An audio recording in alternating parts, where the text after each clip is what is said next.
A'udzubillahi minasyaitonirrajim. Bismillahirrahmanirrahim. Assalamualaikum warahmatullahi wabarakatuh. Kembali lagi bersama Mang Sukir, yang tentunya akan menemani teman-teman semua dengan sebuah kisah-kisah horor dan mistis. Dan untuk cerita kali ini, Mang Sukir akan menceritakan sebuah kisah yang berjudul Ibuku Meninggal Disantet Keluarga Pacarku. Cerita ini ditulis oleh Syifa Fauziah atau di akun KBM Syifa Sopiah. Dan bagi teman-teman yang ingin membacanya secara langsung, teman-teman bisa langsung kunjungi link yang saya sudah sertakan ada di deskripsi. Dan tak usah berlama-lama, mari kita ke ceritanya. Selamat mendengarkan. Risma sangat bahagia ketika mendengarnya. Dan kita pun sepakat waktu itu mengambil cuti 1 hari saja, di hari Sabtu. Jadi kita hanya punya waktu 2 hari, Sabtu dan Minggu saja. Dan di hari Seninnya kita akan kembali ke pekerjaan kita masing-masing. Benar-benar kita tidak ada banyak waktu untuk pergi ke sana. Dalam perjalanan saja sangat terkuras. Berjam-jam di jalanan membuatku kelelahan mengendarai motor.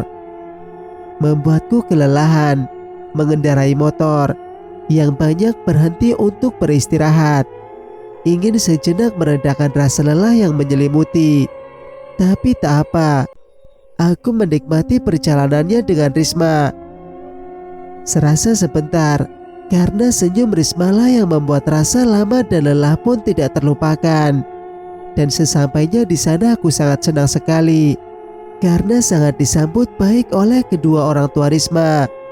Dan aku pun tidak menyia-nyiakan kesempatan itu untuk membicarakan tentang hubunganku dengan Risma, menyampaikan apa yang sudah direncanakan dan diinginkan sebelumnya.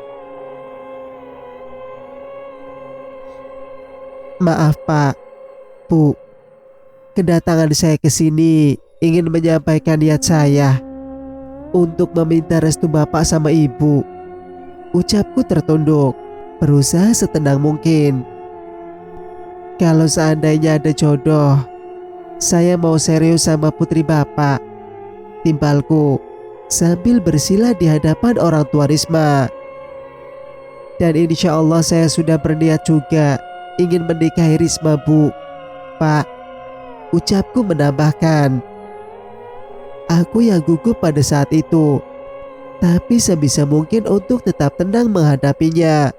Ingin menunjukkan pada Risma bahwa niatku ini benar-benar sudah bulat.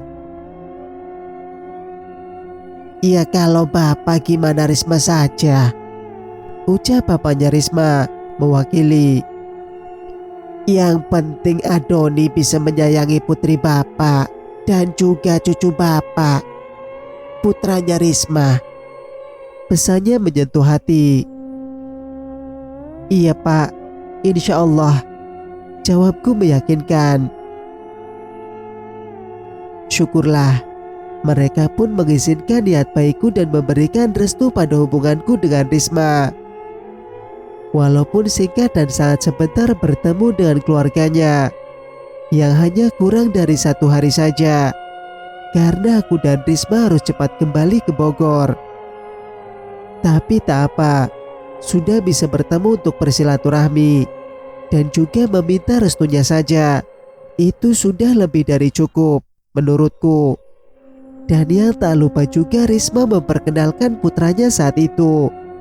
Ada rasa sedih di hati ketika pertama kali melihatnya, karena aku sangat kasihan pada Risma. Harus bekerja keras untuk menghidupi dan berjuang untuk anak semata wayangnya. Dan aku pun merasa bangga sekali padanya, karena Risma sudah jadi wanita kuat, tegar dan juga sabar. Dia mampu menghadapi nasibnya yang dituntut siap ditinggalkan sang suami di usianya yang masih sangat muda. Bukan itu saja kebahagiaanku sekarang. Aku merasa sudah lengkap semua. Risma, restu orang tuanya, dan restu orang tuaku. Ya, orang tuaku, terutama ibuku. Terlihat sekali saat ini Ibuku yang sudah bisa memaafkan Risma, menerimanya kembali dan juga kekurangannya. Status single parent yang sempat ditentangnya saat itu. Mungkin ibu malu atau apalah. Atau apalah aku tak tahu. Yang jelas ibu sempat tak merestuinya dan selalu mendesakku untuk memutuskan hubungan dengan Risma. Di awal-awal ibu mengetahuinya dariku tentang kebohongan apa yang dilakukan Risma yang membuatnya kecewa. Dan dengan berjalannya waktu, aku yang ingin ibu mengerti dengan perasaanku pada Risma. Perasaan besar, aku yang benar-benar tak mau kehilangan. Yang akhirnya, ibu pun bisa luluh, sehingga bisa menerima Risma kembali saat ini. Seperti sekarang ini, ibu terlihat sangat akrab dengan Risma. Duduk berdua, saling berhadapan di ruang tamu rumahku. Mengobrol banyak yang entah membicarakan apa. Di rumah yang hanya ada ibuku saja dan adik bungsuku yang ditimangnya. Karena bapakku sedang tidak ada di rumah pergi bekerja. Karena bapak libur hanya di hari Jumat saja. Aku yang mengajak Risma ke sini. Mungkin sering ketika di hari libur. Itu pun kalau Risma bersedia. Aku akan bersemangat menjemput ke kontrakannya di pagi hari dan mengantarnya pulang di sore harinya. Ketika aku melihat Risma yang ditemani ibu yang sedang asik berbincang, aku pun hendak berpamitan pada keduanya. Niat ingin membeli cemilan kesukaan Risma sebentar saja untuk menemaninya nanti di sini. Aku keluar dulu ya, mau beli bakso, ucapku pamit. Iya, jawab mereka berbarengan. Aku pun keluar dan melajukan motor ke arah di mana tempat yang ingin kutuju. Ke warung bakso langganan di sekitar desaku, yang lumayan jauh kalau ditempuh dengan berjalan kaki. Dan aku putuskan mengendarai motor saja, supaya cepat sampai dan tidak menunggu lama untuk dinikmati. Singkat cerita, sesampainya di rumah, aku yang membawa jijingan kresek yang terdapat 4 porsi bakso di dalamnya. 2 porsi untuk kunikmati dan juga Risma. Lalu 2 porsinya lagi untuk yang lain di rumahku. Bukan hanya bakso saja yang kubeli, tapi cemilan yang lain, seperti biskuit atau wafer dengan berikut minuman dinginnya. Aku yang ada di ambang pintu menghadap ke arahnya, melihatnya yang sedang sendiri menegukkan wajah, yang sibuk mengotak-atik gawai, mengacukan aku yang sedang berdiri di depannya, tertunduk, seperti memendam rasa kesedihan tak bersemangat, yang tak sempat melirik ke arahku, walaupun hanya sekejap. Mungkin hanya perasaanku saja. Aku mencoba meletakkan bawaanku sebagian di atas meja yang terdapat di depan Risma dan sisanya aku bawa masuk hendak pergi ke dapur. Dan bergegas mengambil 2 mangkok untuk kubawa ke ruang depan, yang akan kuisi bakso favorit yang baru saja aku beli. Setelah ku kembali dari dapur, ku cepat menuangkan isi plastik bening yang masih panas ke dalam mangkok dan hendak memberikannya ke Risma. Namun aku tetap melihat sikap yang sama. Risma hanya menyuguhkan senyum yang terpaksa, yang biasanya aku yang hanya memperhatikan. Dia yang akan sibuk merapikan dan meletakkannya di depanku. Malah dengan candaan kita pecahkan suasana yang sunyi, yang membuat keadaan ramai oleh suara kita berdua. Sekarang dia hanya terdiam, masih dengan ponsel di lengannya.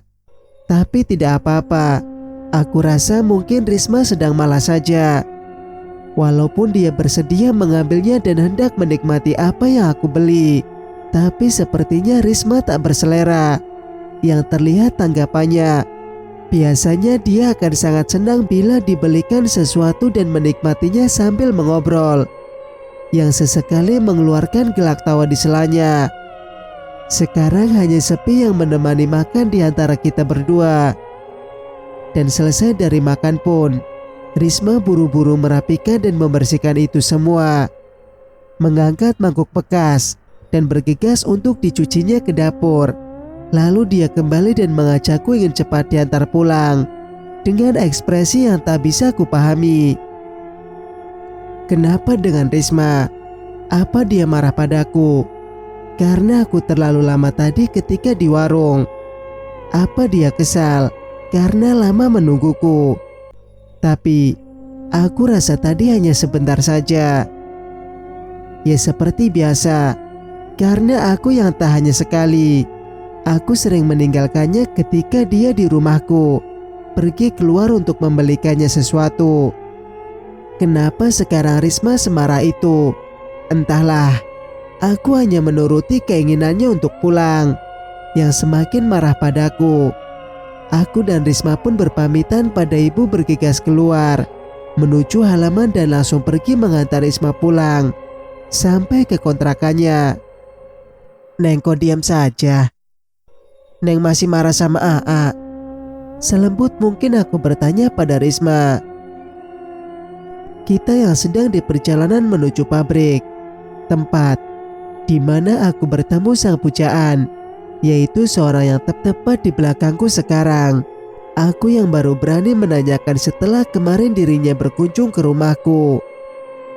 Kemarin, dari rumahku sampai tiba di kontrakannya pun, Risma tetap dengan sikap diamnya. Tak ada obrolan atau percakapan apapun, atau sedikit saja tanggapan ketika aku banyak bertanya. Neng, mau mampir dulu nggak? Ketika kami hampir melewati swalayan, mungkin dia sedikit luluh dengan tawaran. Kayaknya mau hujan ya Neng. Mungkin dia merespon. Neng, seterusnya pertanyaan yang mungkin ada jawabannya. Tidak ada sama sekali. Sekedar mengeluarkan suaranya saja dia enggan. Sejauh aku melaju, aku yang hanya menganggapnya orang asing, melupakan manisnya keceriaan tadi ketika berangkat yang sempat dilakukannya. Sangat jauh berbeda ketika berlalu pulang dari sana. Tersisa hanya perasaan pahit yang terlihat. Aku yang sudah tahu sikapnya ketika marah, pasti tak akan ada kata-kata yang keluar dari mulutnya. Kurasa percuma, kalaupun aku merayunya dan aku menyerah. Aku pun sudah hafal sifat Risma yang akan membaik dengan sendirinya setelah beberapa saat, dan membaik sesudah moodnya kembali. Wajah yang ditekuk, aku melihat seperti memendam kegundahan, sedih yang mendalam. Aku yang menyangka Risma yang marah karena aku tinggal terlalu lama. Aku hanya mencoba bersabar menghadapinya. Mungkin nanti juga akan seperti biasa, tetapi ada perasaan aneh menurutku. Sesedih itu Risma, marah karena hanya sepele. Neng, maafin AA ya. Hanya itu ucapan terakhirku yang aku sebut ketika hendak pamit sebelum kembali pulang ke rumahku. Risma turunnya dari motorku pun langsung membelakangiku dan berlari kecil lalu meninggalkanku. Aneh. Aku dituntut harus bisa mengerti dengan pikiran atau perasaannya perempuan, yang termasuk Risma itu sendiri. Aku pun tak perlu bicara atau menanyakan dirinya sedang marah atau tidak. Tapi saat ini, aku benar-benar penasaran padanya. Kenapa Risma semarah ini kalau hanya karena ditinggal lama olehku ke warung? Batinku yang mulai penasaran. Ya, kalau Risma marah soal itu tak mungkin dia seperti ini. Ketika aku menjemput Risma di kontrakannya, dia sampai tak mau aku pegang tangannya. Dia menepisnya seperti enggan aku dekati. Dan aku pun melihat wajah yang sembab sedikit membengkak di kelopak matanya seperti habis menangis. Lalu Risma mencoba menyembunyikan dariku dan tak mau melihat ke arahku, seperti menatapku jijik. Risma menangis. Entahlah, ekspresi seperti penolakan jelas di wajahnya. Tapi aku memaksanya untuk naik ke motorku. Akhirnya dia mau berangkat kerja denganku. Namun tetap saja Risma hanya terdiam di dekatku. Sampai tiba di pabrik pun dia tega meninggalkan aku, berlalu masuk ke ruangan kerjanya. Aku mencoba mendinginkan isi kepala yang kepanasan. Mungkin karena terlalu keras memikirkan hal sesulit ini. Sungguh tak dimengerti. Dan yang lebih pusing lagi, aku hendak keluar dari lelahnya pekerjaan yang terselesaikan. Melihat keadaan di luar yang sepi, tak ada Risma di sana. Kemana dia? Biasanya dia akan setia menungguku. Walaupun lama, dia pasti mengerti, menyambutku dengan senyuman khasnya. Kemana Risma sekarang? Pertanyaan bodoh. Harusnya aku pasti tahu jawabannya. Benar-benar Risma sedang mengujiku saat ini. Dan dia pun sedang menguras sabarku yang mungkin mulai berkurang. Risma yang tak mungkin masih di dalam pabrik karena waktu yang sudah lumayan jauh dari jam pulang. Dan gudang kerja pula yang paling terakhir keluar ruangan. Risma pulang duluan. Pasti. Kenapa Risma semarah ini? Pasti ada hal lain yang sedang membuatnya kecewa. Tapi apa? Mengingat-ingat semua, mungkin ada ucapan yang tak berkenan di hati Risma. Nihil. Pikiranku buntu. Terlalu banyak pertanyaan yang tak pasti ada jawaban. Cukup. Satu jawaban saja yang aku butuhkan. Mungkin aku bisa merubahnya. Sesampainya di rumah, aku sangat khawatir pada Risma. Karena takut terjadi sesuatu pada Risma. Lalu aku mencoba menghubunginya. Tak ada jawaban. Pesan tak ada balasan. Hingga aku mencoba menghubunginya kembali. Telepon pun ditolaknya. Sekilas kuusap kepala dengan kasar. Gigi gemerutu menahan kekesalan. Sudahlah, terserah. Aku melepaskan bobot tubuh di kasurku, ingin sejenak melupakannya dalam tidur. Setelah beberapa hari terakhir ketika bertemu, hampir seminggu Risma tak pernah masuk bekerja. Aku yang belum bertemu lagi dengannya. Bukan aku yang diam saja. Aku sudah beberapa kali menghubunginya. Yang akhirnya handphonenya sudah tidak aktif total. Kekontrakannya sudah. Dia tak lagi di sana. Kosong. Risma menghindariku, memutuskan kontak pertemuan. Entahlah. Hubunganku ngambang tanpa kepastian. Tapi aku tetap khawatir dengan keadaannya. Dan penasaran apa yang dimaksud Risma dengan sikapnya yang tak bisa kupahami. Lalu hari ini aku putuskan untuk bertemu Leni, temannya yang mungkin tahu Risma sedang di mana saat ini. Len, tahu Risma sekarang di mana? Tanyaku, yang kutemui Leni di rumahnya. Bukan tak pernah bertemu di pabrik dengan Leni. Ada rasa tak enak, mungkin juga malu. Harus menanyakan pacarnya sendiri ke orang lain. Aku lost kontak sama Risma. Sambungku. Leni seolah mengerti aku yang sedang tidak baik-baik saja dengan Risma. Dia menatapku prihatin. Hari Selasa Risma pulang ke kampungnya. Dan Risma sudah berhenti bekerja di pabrik. Ucapnya menjelaskan. Aku hanya terdiam syok. Hanya pertanyaan di dalam hati. Kenapa? Aku tak mengeluarkan kata itu. Yang pasti aku sendirilah yang mestinya menjawab.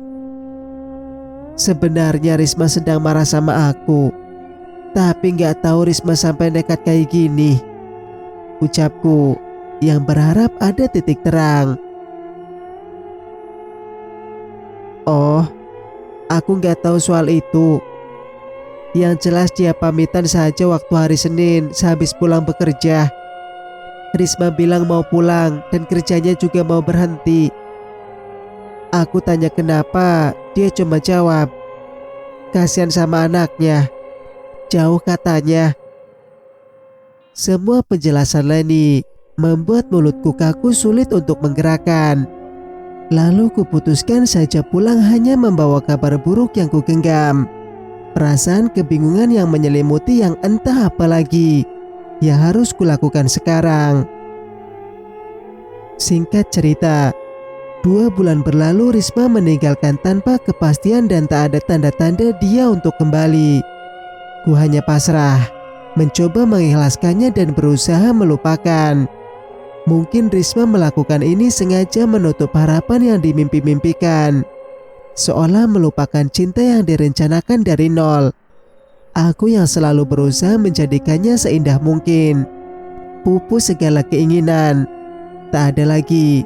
Sudah, lupakan juga. Ada rasa bersalah yang mungkin aku adalah sebab hingga terjadinya seperti ini. Dan aku kecewa karena Risma yang tak berterus terang apa kesalahanku, malah menghindar, menghilang di telan sepi. Andai saja Risma kembali, aku yang akan membuka tanganku lebar-lebar.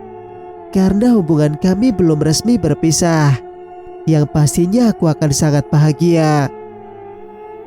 Singkat cerita, hari ini aku berangkat kerja diantar oleh bapakku.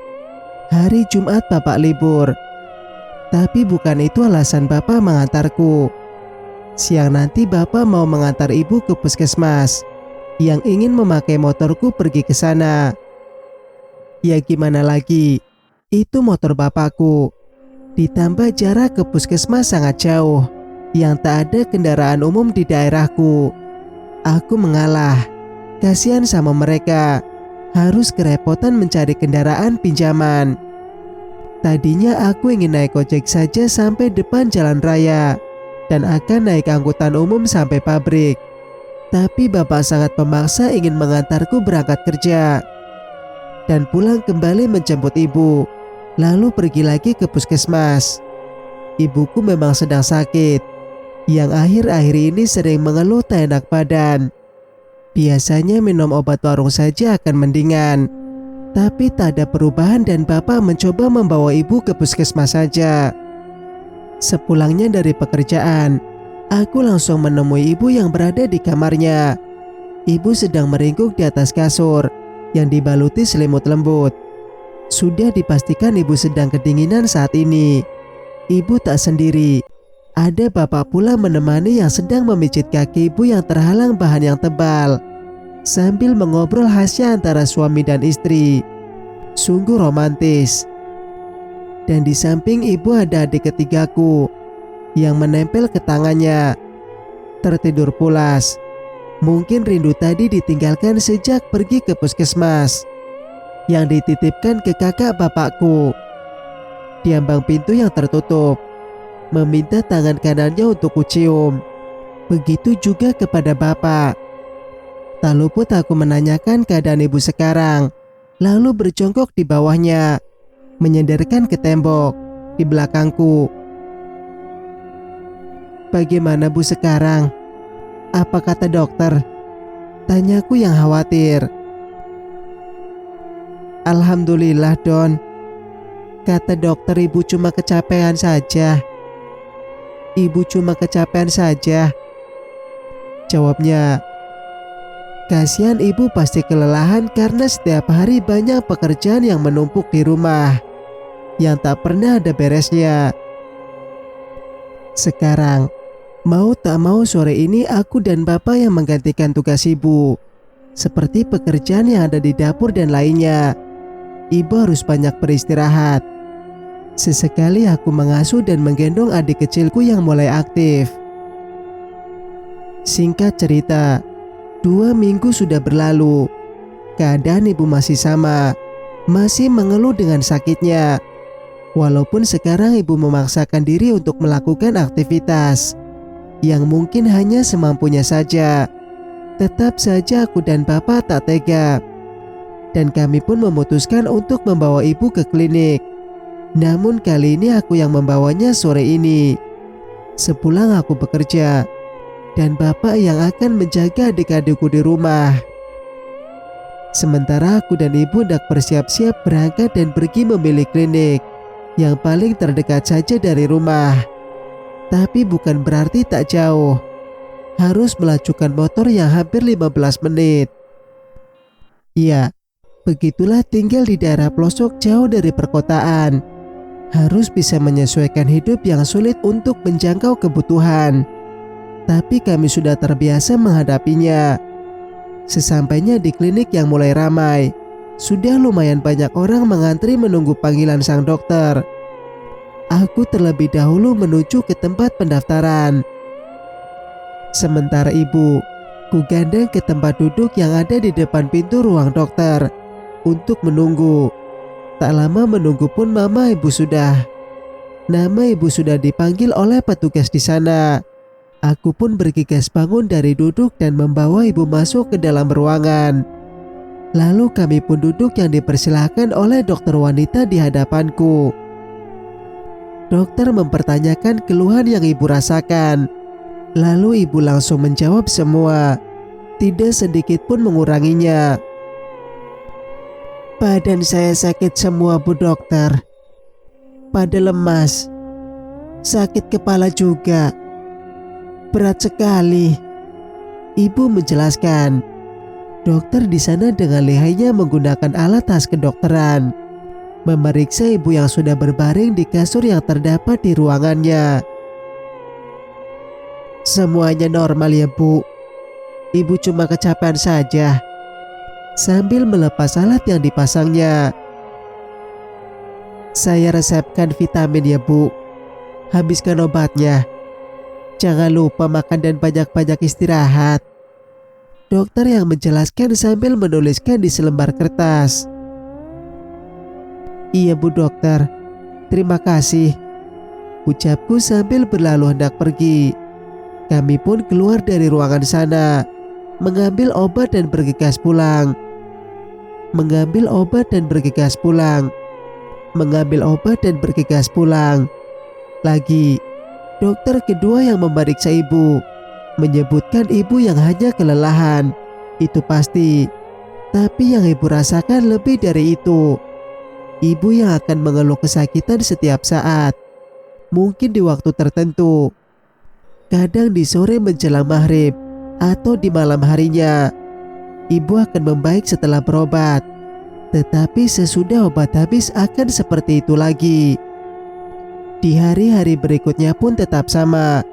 Tak hanya obat medis yang ibu minum, tapi pengobatan alternatif pun tak luput menyertai. Berbagai obat sudah dilakukan, bahkan dari orang yang berbeda, atau dengan cara terapi sudah dicobanya. Mungkin menghilangkan rasa penasaran, karena hanya ingin kesembuhan yang dinanti.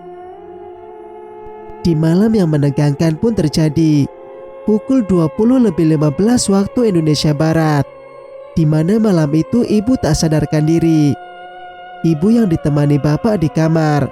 Ibu hanya diam saja. Ibu pingsan. Bapak pun panik memanggilku. Doni, Doni, Doni. Suara bapak keras, tak seperti biasanya. Iya pak, ada apa? Jawabku kaget. Bergegas keluar dari kamar menghampiri asal suara.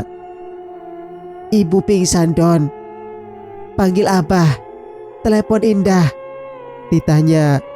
Aku yang melihat ibu sebentar, lalu dengan cepat keluar, melajukan motor menuju rumah yang dituju. Rumah abah. Abah adalah kakekku, ayah dari ibuku. Aku yang menjemputnya yang tak terlalu jauh dari rumahku dan mengajaknya ke sini. Sesampainya di sana, aku cerita semuanya pada abah. Abahku pun terlihat sangat panik. Mungkin takut terjadi sesuatu pada anaknya. Sambil menunggu abah yang sedang bersiap-siap, aku mengabarkan dahulu adikku, Indah, untuk segera ke rumah. Melihat keadaan ibu yang kondisinya sangat tidak baik. Kita semua akhirnya sudah berkumpul di kamar ibu. Bapakku yang terlihat diam menatap ibu Iba. Indah mengaji sambil terisak. Abah melafalkan doa di hadapannya. Aku sendiri pun membaca doa-doa yang aku bisa. Dan ada juga saudara lainnya yang ikut berkumpul, menengok keadaan ibu. Alhamdulillah ibu sudah siuman, walaupun sangat terlihat lemas. Ya udah, sekarang kamu pindah dulu ke rumah bapak, Titirah, ucap abahku pada ibu. Dia menyuruh ibu untuk tinggal dahulu di rumahnya. Titira bahasa di daerahku adalah pindah ke daerah tertentu untuk memulihkan kesehatan. Kita pun sepakat membawa ibu ke rumah Abah sambil mengobati yang disarankan oleh sang kakek secara ilmu batin. Cerita pun bersambung. Jika kalian suka dengan ceritanya, jangan lupa untuk like, komen, dan subscribe channel ini agar bisa mendengarkan cerita-cerita berikutnya. Wassalamualaikum warahmatullahi wabarakatuh.